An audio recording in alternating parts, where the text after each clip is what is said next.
Hi everyone, I'm Varthi from Careers 360 and I welcome you all to this session on grammar hacks. Thank you so much for joining us today. So we know that grammar is an indispensable part of the use of language, and having a strong grasp of the usage of grammar can exponentially enhance the quality of our spoken and written communication. So be it having a verbal conversation or writing an essay, making any school or college assignments, contacting organizations or people with a professional agenda, using grammatically correct statements such that what we mean is properly conveyed, it can be learned well with some guidelines and tips. And for exactly that, I would like to welcome our speaker for today, Ms. Usha Pandit. Hi, ma'am. Thank you for joining us for yet another session today. So a little more about Usha, ma'am. Usha, ma'am is the founder and CEO of Mindsprings India. She has over 3 decades of academic experience in K-12 teaching. She has authored 40 books, of which 8 grammar books are used in mainstream schools. Mindsprings, her company, provides quality consultancy to schools in the areas of curriculum diagnosis, planning, teacher training, academic audit, and quality control. A much sought after teacher trainer and a champion of gifted education, she has also produced 100 YouTube videos on her channel, The Mindsprings English Teacher, of which the grammar videos are very popular. With this, I would request Usha ma'am to take us through her presentation, and post that, we shall throw open the floor for questions and answers with you all. Thank you. Ma'am, over to you. Thank you. Thank you very much. Grammar is something that everyone runs towards, and I really don't know why. Now, I would like to make a small correction in what Riddhi said. Grammar will not make you speak or write better. Okay? So if you've got that idea that coming here, your English is going to become amazing because you are learning grammar, it is not going to happen. For spoken English, you need to hear a lot and your tongue needs to speak. There is absolutely no way you can learn grammar and speak English. Same thing with writing. Grammar is like the engine of a car. Okay. Now, if you know all the mechanics, you know where the carburetor is and what the various tubes are in the car and how you do this, and you become a mechanic. Do you think you can drive the car? You'll go and hit a tree if you try to drive the car after learning the mechanics of the car. Similarly, you simply cannot speak or do anything with English if you are going to learn grammar. It's like the engine of the car. But if you can drive and you learn the mechanics of a car, then you will save yourself a lot of money and you know exactly how to drive it. And if there are problems, you'll be able to open the bonnet and find out what is wrong. All that is good. So grammar is good after you learn to speak and you learn to write basics. So if your English is poor, guys, please make sure that you watch my first video, which was about speaking in English, and you follow some of the tips that I gave you there. Today, what we are doing is examination oriented, which means in every exam, in every big exam that you are likely to give in the future, there will be a small amount of grammar. Okay. The higher the exam or the greater the challenge or the greater the competition in the exam, the harder the grammar will become. Why is this? When you can't speak and write with grammar, why are they putting so much pressure on grammar? You might ask. Now, there are a whole lot of people who don't do any grammar. So why are they putting so much pressure on grammar? It's a process by which they eliminate you in an exam. So if there are 2 lakhs of students coming for a job or for an admission where there are only 2,000 seats, how do they get rid of you? They cannot sit and correct 2 lakh papers. They'll waste time. So they put 1 grammar question, which will have about 10 items, 10 marks, and they will make the computer correct that. I'm telling you, out of 2 lakhs, everyone will go for a toss and you will find that there are only about maybe 3,000, 4,000 children who got it right. Finished. Elimination is over. Very easy, very quick. There is only 1 correct answer. It's perfect for eliminating students, grammar. So this is why grammar is done to death.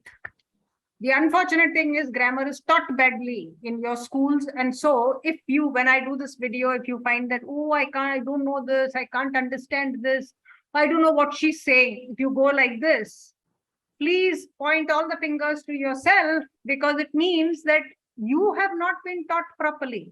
There's nothing wrong with me.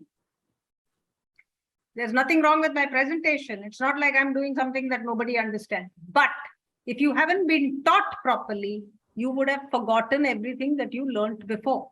And this is what happens in schools. Today, I'm going to take you through a lot of little bits, and I want you to pay attention. Now, just because you understand it when I'm talking, it doesn't mean that you will remember it tomorrow. You will not. 100% you will forget. Until you practice grammar exercises like you do maths. Now, if I show you how to do division one day, you will understand it. But then if you don't do it for 10 days, you will forget it. It's like that. It's exactly like math. So if you don't practice it and you don't internalize it, you will not catch grammar. If you internalize it, you will never forget it. Then you can apply it everywhere and you will be perfect. Anybody says anything, you will be able to catch it. So this is the secret of grammar. Practice. For practice, I've made books from grade 1 to grade 7. If you are in a higher class and you already know grammar, you should probably pick up the 5th, 6th or 7th grade language with these.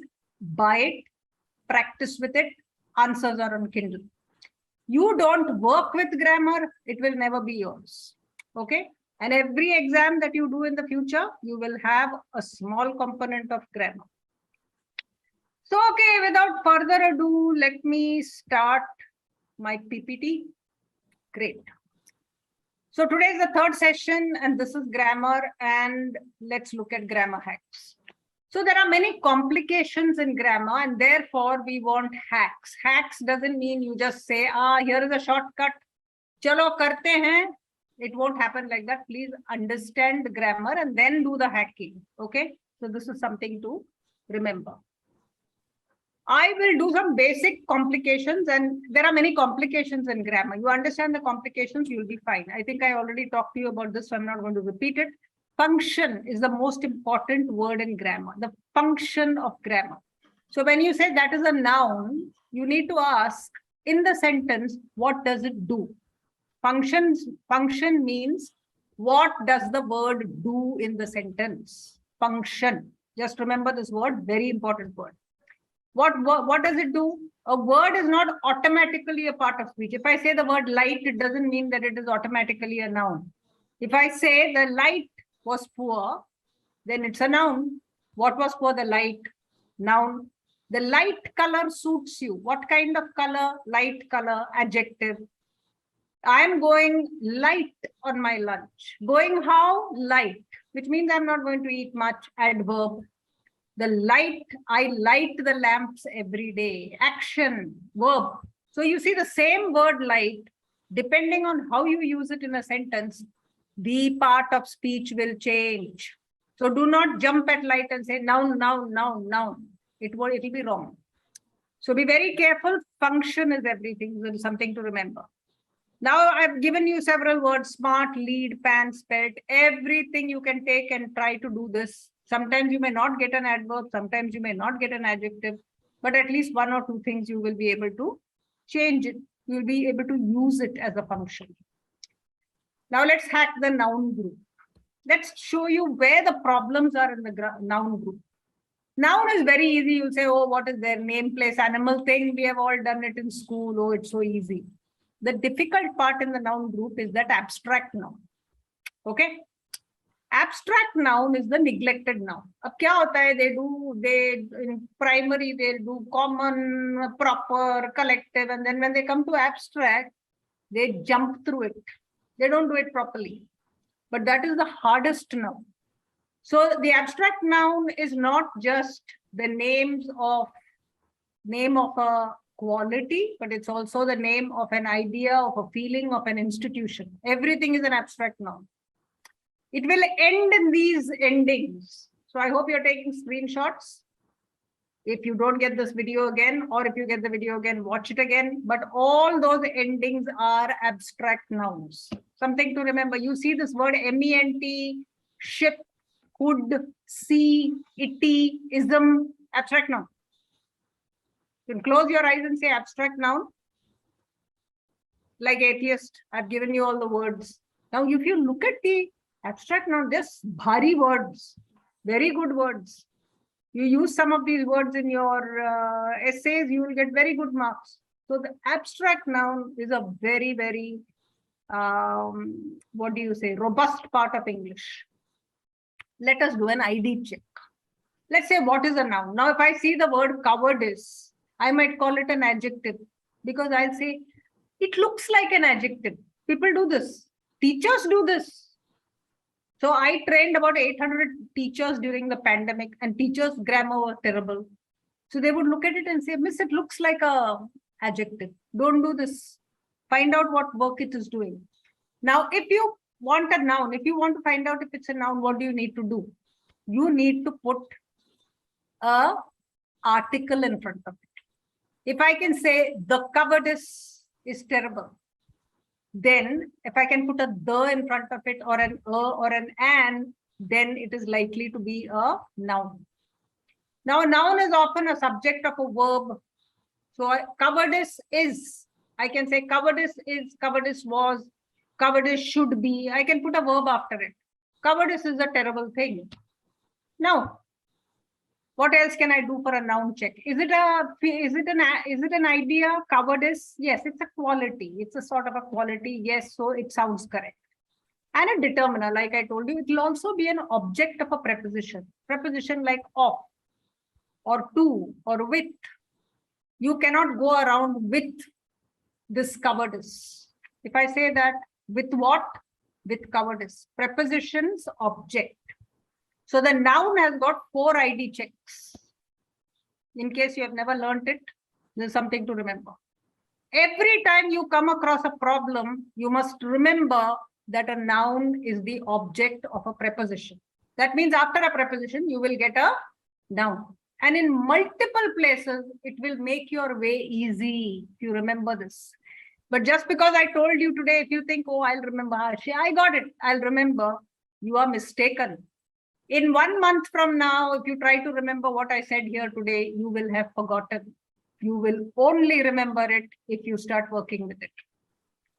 Every day, if you're coming across a sentence and you come across an of, to, with, on, in, etc., and then you find a noun after it and you say, there's a noun. Preposition, noun, you'll catch it. You'll never forget. Then you'll take it to your grave. See, this is how it works. You either take it to your grave or you'll forget it. There are no in-betweens in grammar. Noun forms. Now there are phrases. The problem is if you just see a noun, you say, array, that's a noun. Very easy. One word. But if you see a group of words, you get confused. In the pink lacy dress. Suppose if I give you that phrase. Why am I calling it a phrase? In the pink lacy dress. Because there is no verb in it. If there is no verb in a group of words, it's a phrase. If I put a verb into it, it becomes a clause. If you don't know this, this is something to learn. Many people don't know these things. They look at a group of words and they'll say, oh, that's a verb, that's anything at all. And then they try to learn grammar through shortcuts in some YouTube Hindi video, where that fellow will dance around and tell you many things. But then it's not enough. You will not get it. So remember, phrase and clause ka difference. Clause has a verb. Clause has a verb. Phrase does not have a verb. Now there are questions. Now there are certain questions that are to be put to either of the verb or the noun. To the noun, you can only ask questions who or which, something like that, what kind, something like that, and it will give you an adjective. If I say pretty girl, which girl? Pretty girl. I have to ask the noun, girl, which? It will give me big house, which house, big, adjective. It will not be an adverb. Everything else you have to ask the verb. What are the questions we ask the verbs? Now, when we ask the question, the verb, we get either an adverb or we get a noun. The noun, you ask who or what. The girl is pretty. Who is the girl? The mouse began to run. Who began? The mouse. Began what? To run. This what will always give you a noun. Now you'll say to run is noun, miss? It is, it's an infinitive. And the function is a noun. What? Remember, guys, questions are very important. Okay? ये question अगर आप पूछोगे, you will catch it. Ask who or what to the verb, not to the noun. And you will catch the noun. If you ask it to the verb. So for noun, ask the verb.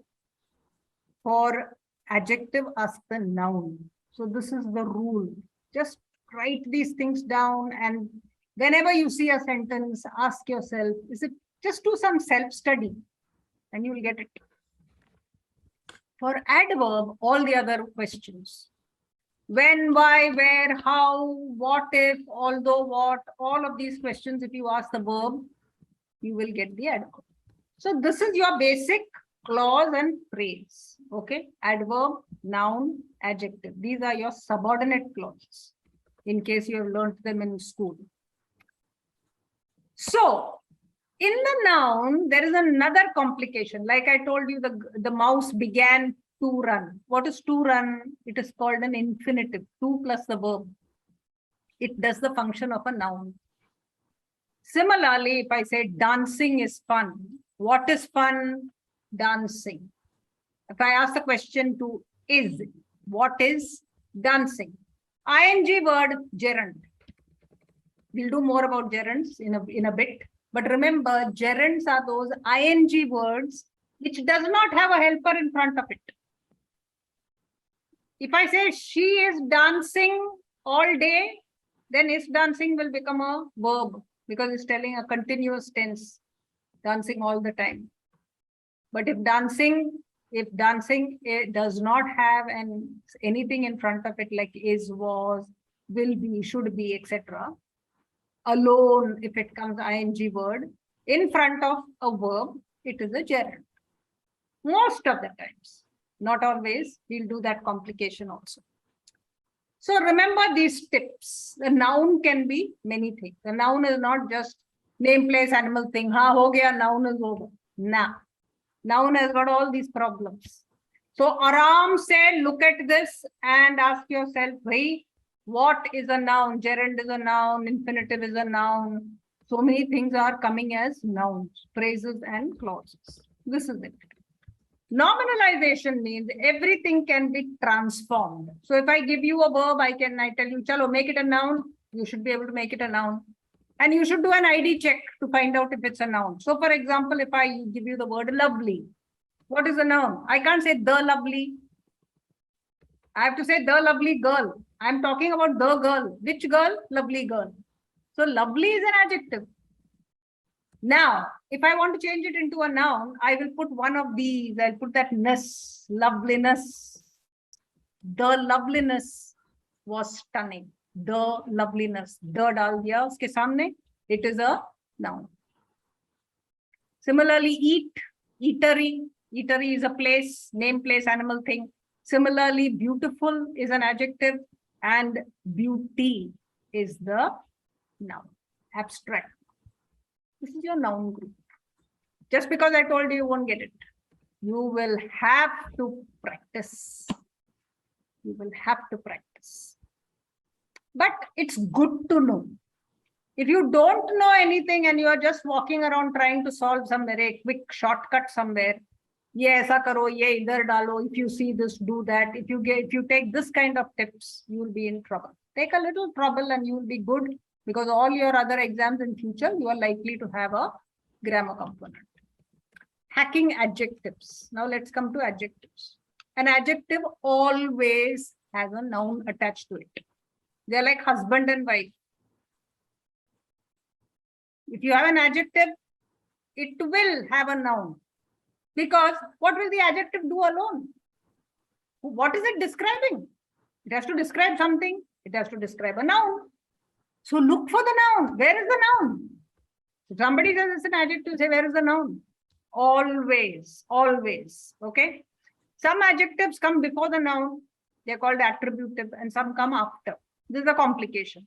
If I can say the pretty girl, what kind of girl? Pretty, adjective. Or I can say the girl is pretty.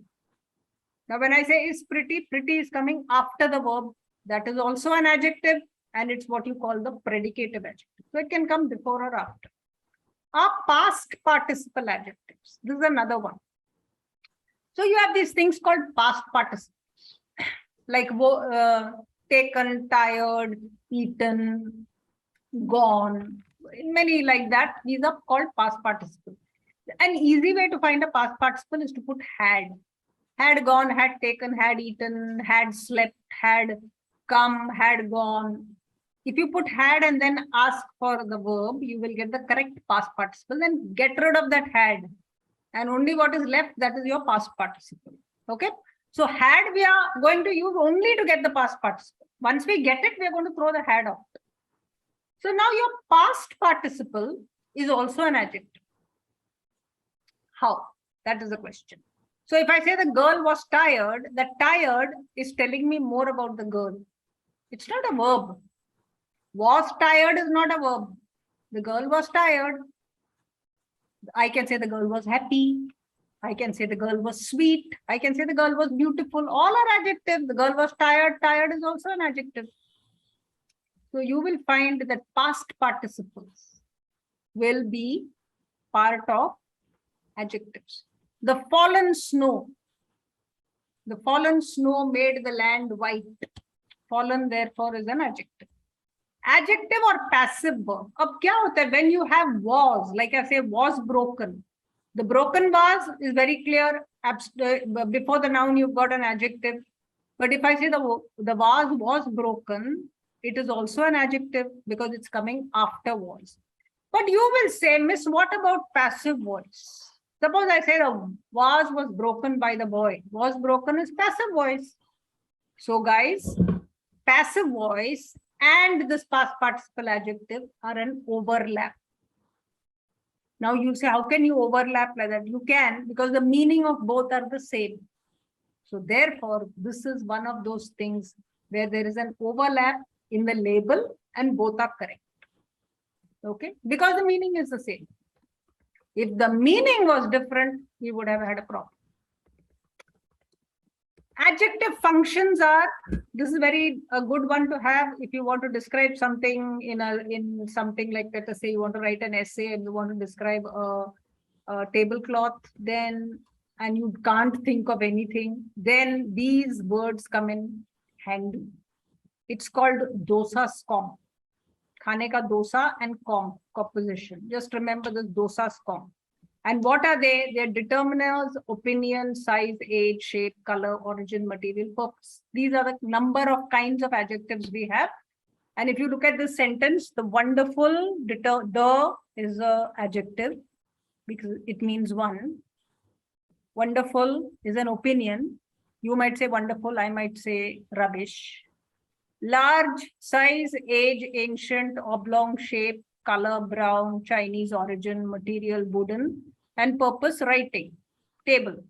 Now, you don't put so many adjectives in front of a noun. You can put about 2 or 3, but this helps you to generate adjectives. That is the beauty of this dosa's com. But just giving you just extra that I'm giving you. Complication is adjectives or pronouns, verb or adjective. Abhi you will have a confusion in this. There is something called a possessive adjective and a possessive pronoun. Teachers constantly make a mistake on this. So if I say Radha's bag, what is Radha's? They will say Radha is a proper noun and it's a proper noun possessive. They'll call it something like that, which is fine. You do say all that. But it is essentially what is the function? Whose bag? Radha's. Adjective. What kind of adjective? Possessive. Now, instead of the proper noun, I can put a pronoun, her bag. What is her? Adjective, possessive adjective. Now, you say, some people will look at her and say, Miss, it's possessive pronoun because her is a pronoun. Yes, her is a pronoun, but it is not a possessive pronoun. It is a possessive adjective. So what is the difference? Look at the possessive adjectives. My mother, your sister, her brother, his daughter, your class, our house, their prime minister. All are followed by a noun. What did I tell you? Adjective will be followed by a noun. These are all golden rules. Object of preposition is a noun. Adjectives will be followed by a noun. Ye ratto. Don't forget these rules. You'll never go wrong. So possessive adjective will always be followed by a noun.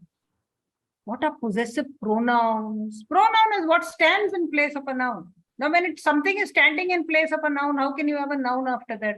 Not possible. It has to stand for something. So therefore, mine. The bag is mine. Mine meaning Usha's. The brother is yours. Yours meaning whatever your name is. So therefore, all those are pronouns because they stand in place of a person or a thing or an animal or something like that. After mine, yours, you cannot put a noun. Try yours letter. Can you say that? It will be wrong English. So therefore, that is the difference between possessive adjectives and possessive pronouns. Something to remember, people make a mistake. Verb or adjective. This is another one. Now, participles are ing words. I told you that participles are ing words. Now, if you have a present participle, it will be an ing word. For example, if I say swimming ducks, what kind of ducks? Swimming. Now you'll say, oh, swimming is a verb. Swimming is not a verb. The ducks are swimming. There are swimming is a verb because it is a continuous action, continuous tense. So participles make continuous tenses, but when they come alone, they are called participles, which are adjectives. All these videos I've got on my channel. Aram se go and see, and because I'm teaching them, and you will understand. So participle ing words make continuous tenses. She is laughing at them. It will have some sort of at them all the time. Something it will have afterwards. And sometimes they are the laughing children. There is no helper. The is laughing children, we don't say. The laughing children, telling you more about children. So this is verb or adjective confusion. The chirping birds, the birds were chirping. Adjectives are always attached to a noun. I'm telling you this again and again and again and again. So participles will also be always attached to a noun. If you want to know if it's a participle, look for the noun and ask the noun, is it telling me something more about this? If it is telling you more about the noun, it is a participle. If it is the subject of a verb, it is a gerund. So ing words are gerunds or participles. Abhi gerund participle bola to sabke pasine chhoot jate hain. Shouldn't, because they are simple. If you understand it properly, it is very, very easy.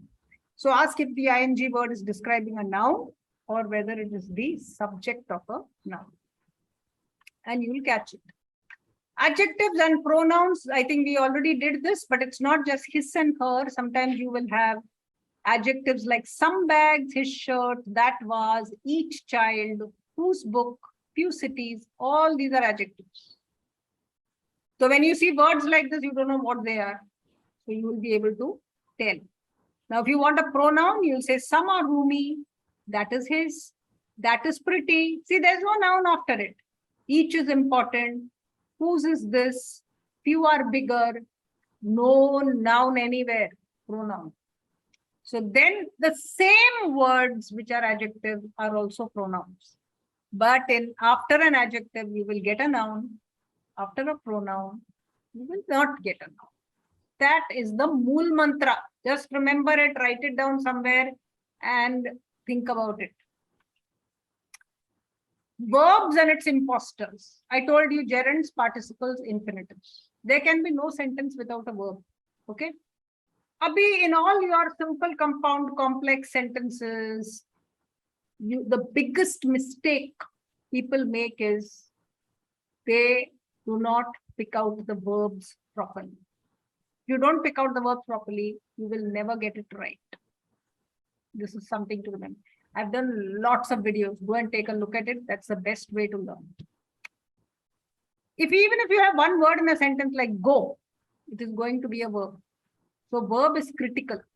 Okay. The imposter. There are some things that look like verbs but are not verbs. They are gerunds, participles, and infinitives. Three chores are there. They look like imposter. They look like, it means they're pretending to be verbs, but they are not verbs.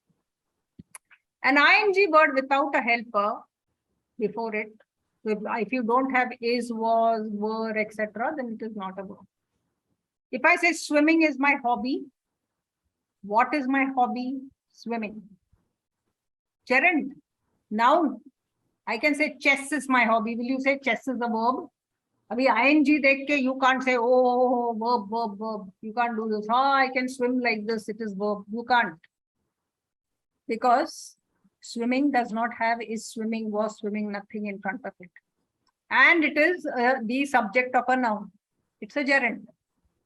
The problem comes when you get a bigger phrase. Swimming in the lake is my hobby. Once I put a big phrase, people break into a sweat.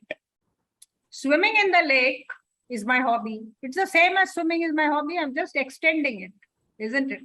So therefore, you can have a noun or a noun phrase. It will still be a noun. And it's called a special name for an ing word is a gerund. Only ing words are called gerunds. Okay, not ordinary nouns. If I say swimming ducks, then it becomes an adjective rule. Which ducks? Swimming ducks. There is no is swimming, was swimming. So it's an ing word. Is it a gerund or a participle? It's a participle because it's telling me more about the noun ducks. And therefore, swimming ducks. Now again, I can extend it and say swimming in the lake. The ducks looked peaceful. See? Swimming in the lake, I can make it into a bigger one. Swimming in the lake is swimming in the lake, the ducks. Whenever in doubt, do what is called a finger check, which means you run your finger along. Swimming in the lake, and then I will hit verb. If I hit the verb, it is a gerund. Swimming in the lake, the ducks. I hit a noun, it's a participle. That simple it is. So do it. I like to swim. To plus the verb is an infinitive, and it's normally it is a noun. I like what? To swim. Noun function, but it's what we call an infinitive. It is not a verb. The ID rules of nouns will apply to gerunds and infinitives. Okay. Adverbs are intensely informative. One of the mistakes that a lot of students make, or a lot of teachers have made in the primary classes, is to say an adverb tells you more about a verb. Khatam. An adverb tells you more about a verb, and it tells you more about an adjective, and it tells you more about another adverb. That is the definition of an adverb. Don't forget. So if I say he ran quickly, quickly is an adverb. Ran how quickly? But I can say he ran very quickly, telling you more about the adverb quickly. That is also, if I say she is very pretty, that very is telling me more about pretty, how pretty, very pretty, adjective. So therefore, all these are adverbs. Remember, it gives you more information. Now, if I say he ran, doesn't tell me anything. How did he run? I have no idea. Just he ran. The thief ran, if I tell you. You say, acha, okay, but you can't really see it.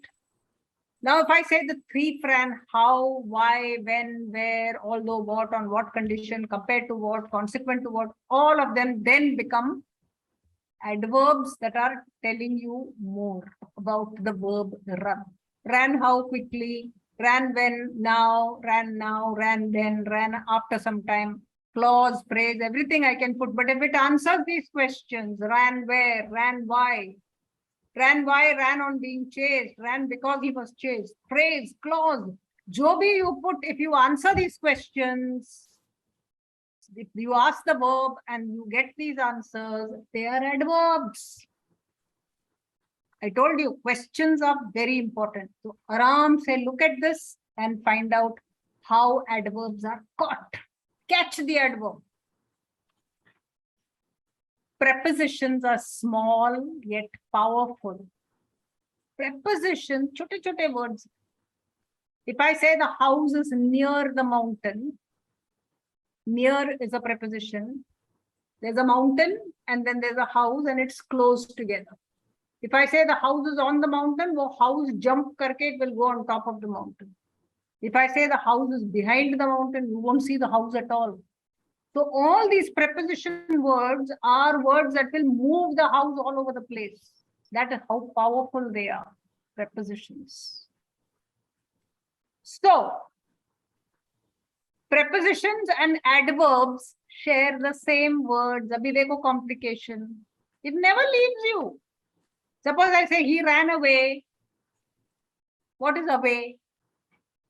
Is it a preposition or is it a adverb? What is it? He ran to his mother. He fell down. He fell down and he fell down the stairs. Are they the same? These are the questions. Now, if you say away, the house is away from the mountain. Away, therefore, you will tell me, of course, away, you told me it's a preposition, it's a preposition. But if I say he went away, it's an adverb. How do I tell the difference, miss? What did I tell you? The preposition will have an object. Golden rule. Look for the noun after the preposition. He fell down what? The stairs. Noun. Preposition. He fell down. Nothing after that. Adverb. Simple. Prepositions are always followed by object nouns. Adverbs are not. So this is something to remember. Now I've got what is called a nest of boxes, which you might want to look at. I call it P, Nan, P. P, Nan, P. It's very easy. The school is near. So this whole sentence if you put near and then all this, it's a prepositional phrase. The whole thing. Near what? And then the whole thing is a prepositional phrase.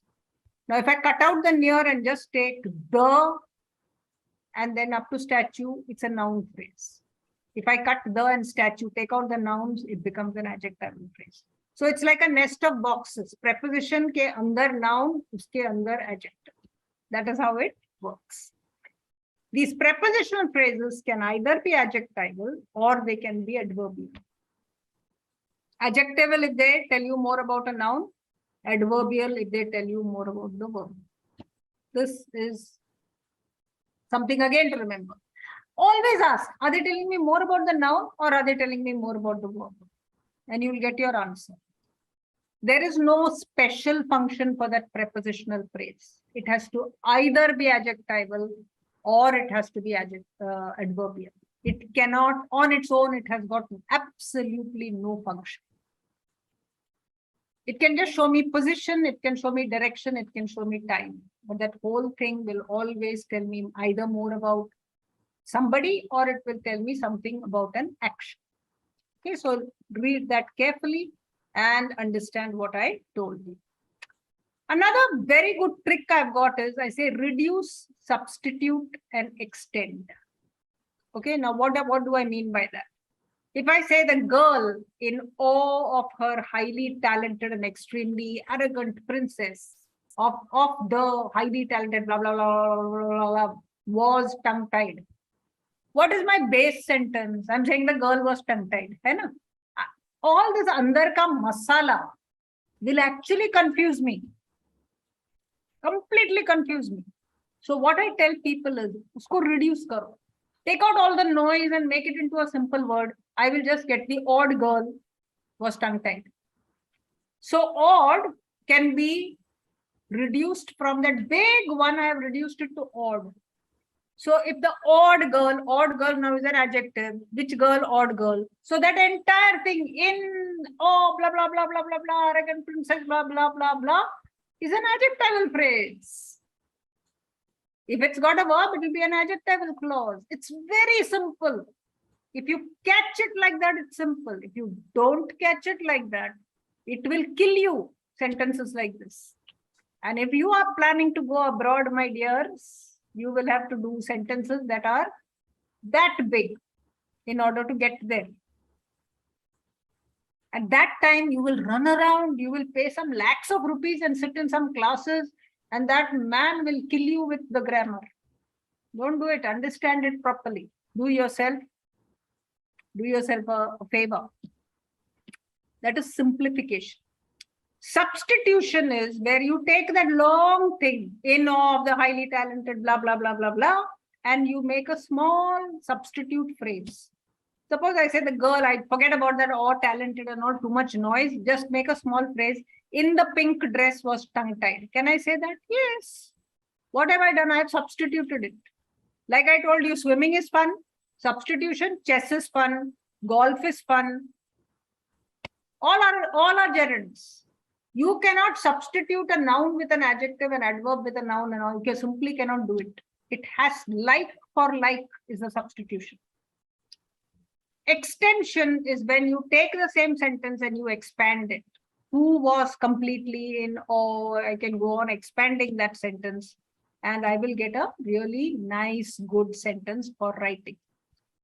Again, I have given you another sentence which you can look at slowly, aram se, when you finish with this and try to work out how substitution, reduction, and extension are great strategies for checking out whether, what part of speech is it? Is it adverbial or is it adjective? Conjunctions. Conjunctions or adverbs. Now, conjunctions are again small words, they join together, Ram and Sita, rich but poor, ye but yet, vagara, chote things that join two things together. Ram was sleeping when and Sita took the child to school. So when you put that and there, they come together. Both, it appears like they are a family. But if I just say Ram was sleeping, full stop. Sita took the girl to school.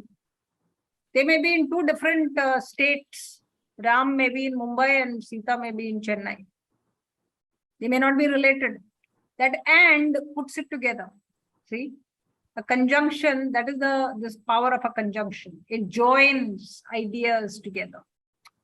Abhi, the problem comes when you ask, when you have these conjunctions in your complex sentences. So Ram was sleeping when Sita took the child to school. When? Is it an adverb or is it a conjunction? Some people will ask. It is both.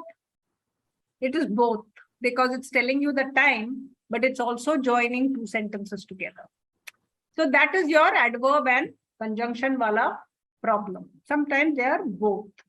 Sometimes you have what is called these transitional words. Meanwhile, moreover, consequently, finally, vagara, they are all time words. Now, these time words are typically, what are they? Are they adverbs or are they conjunctions? This is what they are called conjunctive adverbs. Because they join two paragraphs and they are also adverbs. But you cannot take yet, but and all that chote words and then call them adverbs because they have no sense of time or place. What is an adverb? It tells you time, place, condition, concession, vagara, vagara, vagara. So if there is no element of an adverb, it cannot be called an adverb. It's a plain conjunction. But meanwhile, consequently, finally, and all have got time sitting in it. It's called a conjunctive adverb. Okay, so this is the conjunction wala problem. Active to passive hack. This is a good hack. So you got a passive ka formula. Passive voice ka formula, which is to be plus past participle plus by. This is your formula, you have to just mug it. Active voice, I told her, told is a verb. passive voice. She was told by me. What has happened? We have interchanged those. Oops, sorry. We have interchanged these two. I has gone here and her has come here. So she was told by me. Was is to be, told is past participle, by me, passive. If you want to change it back to active, just cut was, cut by. Just take out the to be and take out the by automatically, and you'll get, and you change back and you will get I told her. So it's one of those arrangement of words. That verb to be has got only certain forms. That to be there will come as is or are, was or were, being and been. All these words will signal to you if it's got a past participle after it, like are taken, is eaten, was found. All these are passive. Straight away passive. Has been taken, is being taken. Iske baad past participle aaya to you can be sure it's a passive. So when you read something, look for these passive verbs. That is the way to make it yours. And if you can catch them, then the minute you see the sentence, you know it's passive voice. Straight away, even without doing anything. So it's that simple if you can practice it. Cut these and the passive component just goes away and it becomes active. Some verbs, intransitive verbs, cannot be made passive at all. So if I say she went home, I cannot change it into passive. I cannot say home was gone by her, can I? Intransitive, cannot transit. I and her can go here, can be exchanged. Home and she cannot be exchanged because that verb went, to go, is an intransitive verb, will not transit. And an easy way to find the participle, I told you, just put had and then put whatever comes, whatever your mind says, had gone, had taken, had eaten. And then just cut the had, and what is left there is your past participle. In case you say, I don't know what the past participle of the verb is, that's an easy way to do it. So guys, I come to the end of what I'm going to do today. There are other hacks also. Do visit the channel and you will be able to do more. This is the book Language with Ease. You take those books, practice, answers are on Kindle, and you will be very good. Grammar will not go away. It will be there for a long time with you. And you will win all those competitions like I told you. That grammar test is the make or break of competitive exams. So it is worth doing grammar. Okay, I'm ready to take your questions if you have any. Yeah, thank you so much for the presentation, ma'am. We do have a few questions that we would want to put across. So one is, so where do we start with grammar? Like at one point in time, everybody was directed to Wren and Martin. So is that still necessary? See, Wren and Martin was done by people like me 50 years ago. The world has changed. I think Wren and Martin has also changed. See, the question always is, do you know grammar? That is the question here. After doing 12 years, 13 years, 14 years of grammar, is your grammar okay? So if I give you a sentence, can you parse it? Can you pick out? Now, what all that I told you, some of you don't even know what I've talked about. You will feel like that. I told you in the beginning, it's not my fault. You don't know. You have to be worried if you have not understood. If you switch off and say, नहीं, वो YouTube में कोई dear sir है, उसका हम सुनेंगे video, आपको नहीं आएगा. Your grammar, you don't know grammar because you haven't learned it properly. Whether you did Wren and Martin or whether you did Usha Pandit's Language with Ease, bottom line is, do you know or do you not know? So that is my answer. तो Wren and Martin करके आपको आ गया, तो फिर ठीक है, no worries. But आपको अगर नहीं आया, suppose you can't tell. If I write the word some people, and if you don't know what some is, or if I say dancing around the trees, and you don't know what dancing around the trees is, you cannot parse it. You cannot tell me it's a phrase. You cannot tell me it could be a gerund or a participle. Tell me whether it is followed by a noun or a verb. If you can't tell these things, and if it sounds like Greek and Latin to your ears, clearly your grammar has been a failure. I am telling you with 100%, what shall we say, conviction, grammar is a failure. मैं बोल रही हूँ ना, it is a failure. आप teachers को पूछो, they will not know the grammar. Because I'll tell you why it is like that. It is linear. हम क्या करते हैं, noun के बाद pronoun, pronoun के बाद adjective. We go like that, no? Right. What is your syllabus? Syllabus is going like this in a line. So by the time you come to pronoun, you've forgotten the preposition. By the time you come to conjunction, you are confused about the adverb. You forget. There's a forgetting cycle. What I do is I give you a full sentence. So you will do one full sentence every day and you parse it every day. So if I say if you say Ram went to school, so went is a verb, Ram is a noun, school is a noun, to is a preposition. Yeah, aapne kiya. Tomorrow I'll tell you Sita did her homework. Sita is a noun, this is a verb, this is a verb. Aap roj karoge, roj all the parts of speech you will do. It is layered. So it's a horizontal system. It's a layering system. Like this it goes. Aapka jo method hai, it's going like this. So ye upar ka sa, you will forget. One day you will do possessive adjective, then you will do possessive pronoun, then another day you will do demonstrative adjective, then you will do demonstrative pronoun. Ye sab alag-alag years mein your Renan Martin will do. You will fail. You won't know. If you can't do it, it's a failure in my book. But if you know it, then your book is successful. So you have to change the way you learn. Okay? Change to language with ease. Okay. Yeah. So this is a question from Khadim Hussain, ma'am. He asks, what is the difference between a conjunction and an interjection? Interjection is the simplest part of speech. Interjection is, oh, wow, alas, okay, heck. ऐसे जो छोटे-छोटे words है, it's basically an interjection gives you an emotion. You know, like when you say, wow, you don't have to write so much. This is so amazing. I am completely stunned. इतना सब लिखने की जरूरत नहीं है. Just say wow.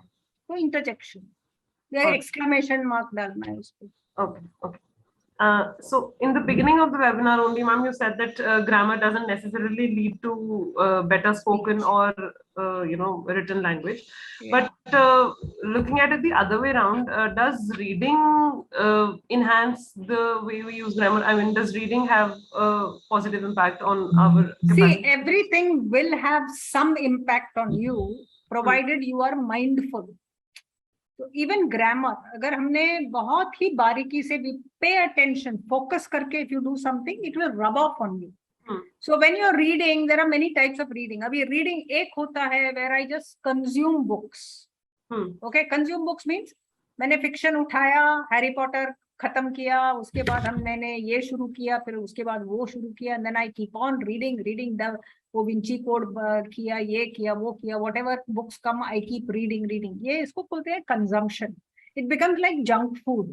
तो मैंने सिर्फ अभी some words will rub off on me but it's not necessary that I will be able to remember and use them in my writing और in my speaking.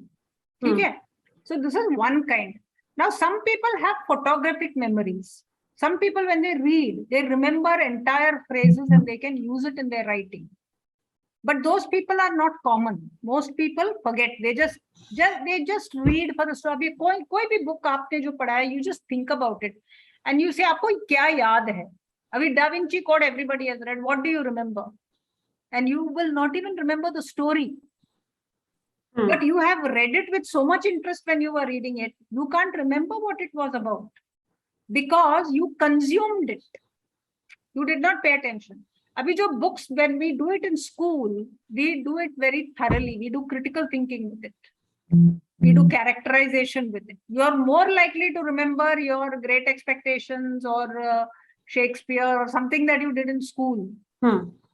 Then you will remember the fiction novels that you picked up in a library or bookstore and read. Now that is the difference between reading mindfully and reading for fun. Okay. So reading will rub off on you, but the more mindful you are, the better you will get. I would say go to the newspaper. Last time when I did communicating, I told you, no? आपका जो, you will never be asked to write a story. You will be asked to write a report. You will be asked to make a presentation. For all that, you need academic language, and you will find it in the newspaper. So read the newspaper aloud so that the ear can hear, the tongue can say it, the ear see, eye see, and brain processes. 20 minutes a day, every day, for a long, long time, many years, read the newspaper, vocabulary will build. Okay. Yes, sir. So one final question for today, ma'am, before we wind this up. So what would your suggestions be for somebody who's past the school age and is looking at improving their grammar? They'll have to see, grammar is something that you have to work on. It's like maths. If you say मेरा school खत्म हो गया, मैंने I've done multiplication का tables तक करके मैंने छोड़ दिया. अभी मेरे को ना trigonometry करने का है. What will my advice be? Can I give you any shortcut? No. No, you have to do. So you have to, but the good news is that if you are an older person, first of all, you are more committed because you are saying, I want to learn. Your parents are not forcing you to sit there. So that is an advantage. And secondly, because you are older and your processing is mature, आपका जो वो journey है वो जल्दी निकल जाएगा. You may not take the same amount of time as a 8-year-old and then a 12-year-old and a 14-year-old to understand it. Your understanding might be quicker, but you will have to walk through the journey. You cannot do it. You cannot say, oh, I've finished school. Abhi mere ko. You can't, don't say I can't do it. And you don't say that I will take another 10 years to learn it. It's not like that. But you have to practice. Practice nahi kiya to nahi aayega. No matter who teaches you, you won't get it until you have to internalize it. Right. So when I see an adverb, I should be able to say that's an adverb. So it's like that. It's like how when you look at a math, suppose I give you a sum and you get the answer. A maths teacher will look at the answer and say it's wrong. And how? Because it's obvious. She just looks at the pattern and she catches it. That is called expertise. Or if I give you an equation, you should be able to apply that equation on something that is unknown. Then I can say you have mastered math. The वही book में रटा रटाया, if you mug it up and then vomit it out in an exam and you get 98 in math, that is not math. बाहर जाके they give you one of those GMAT sums, you will die. So it has to be learned properly and it has to be internalized. Okay? Yeah. So anyway, everybody else, guys, if you want more grammar, please go to the YouTube channel because there I'm actually teaching and you will be able to view the videos over and over again and then do exercises. I've also given a lot of exercises. So wo karo, books load, do it every day. One day, one sentence only you do. Don't overload. One sentence per day. And then you will, repeated practice is what you need. उसको सीख के छोड़ दिया, सीख के छोड़ दिया, सीख के छोड़ दिया, सीख के छोड़ दिया, it will not sit with you. It will be lost. And all the effort that you put will be wasted. And you are already seeing it in your own, education. So how much grammar you know today is the extent to which your teachers or your books have been successful. Okay. Okay. Yeah. Thank you so much, ma'am, for another very informative and comprehensive session. Thank you so much. All the very best. Thank you. Thank you, everyone. Bye-bye. Good luck.